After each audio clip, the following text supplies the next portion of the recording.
সহিহ বুখারী 3535 নম্বর হাদিস, রাসূলুল্লাহ সাল্লাল্লাহু আলাইহি সাল্লাম বলেন, ইন্না মাসালি ওয়া মাসালাল আমবিয়া মিন ক্বাবলি কামাসালি রাজুলিন বানা বাইতান ফাআহসানাহু ওয়া আজমালা ইল্লা মাওদিআ লামিনাতিন ফি যাওয়িয়া।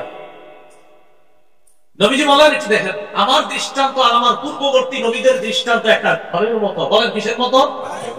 এক ব্যক্তি একটা সুন্দর ঘর বানাইছে, ফাআহসানা, ঘরটা সাজাইছে, ইল্লা মাওদিআ লামিনাতিন ফি যাওয়িয়া, ঘরের কোনায় একটা ইটের জায়গা ফাঁকা রাখছে। আপনারা বলেন তো, ঘর কি সমাপ্ত না অসমাপ্ত? ফাজআলান নাসু ইয়াতুফুনা বিহি ওয়া ইয়াজাবুনা লাহু ওয়া ইয়াকুলুনা। একটা ঘর বানাইছে, ঘরটা সুন্দরভাবে সাজিয়েছে, ঘরের কোনায় একটা ইটের জায়গা ফাঁকা।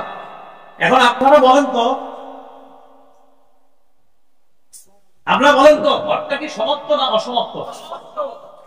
তাহলে ঘরটা বানাইছে, বানানোর পর একটা ইটের জায়গা ফাঁকা। মানুষ এই সুন্দর ঘরটা দেখতে যায়, ঘরের চারপাশে ঘুরে আশ্চর্য হয়।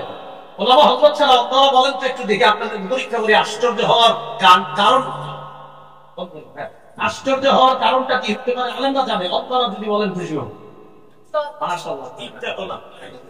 ঘরটা দেখে এত সুন্দর, দেখার পর আশ্চর্য বেশি হয় কেন? আরে এত সুন্দর ঘরে ইট নাই কেন? তখন তারা বলে, আচ্ছা ইটটা কেন লাগানো হলো না?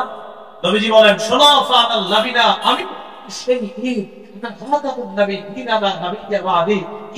পর্যন্ত আল্লাহ ঘর সাজাইছে, সুন্দর করছে, নবুয়তের ঘর, একটা ইটের জায়গা ফাঁকা রাখছে, আমার মাধ্যমে ওই ইটের জায়গাটা আল্লাহ পূরণ করে নবুয়তের ঘরের সৌন্দর্যের সমাপ্ত আল্লাহ। আপনারা বলেন ইটের জায়গা কি আর বাকি আছে? এখন আপনারা বলেন, তাহলে গোলাম আহমদ কাদিয়ানী ওনারা আমরা বুঝাবো।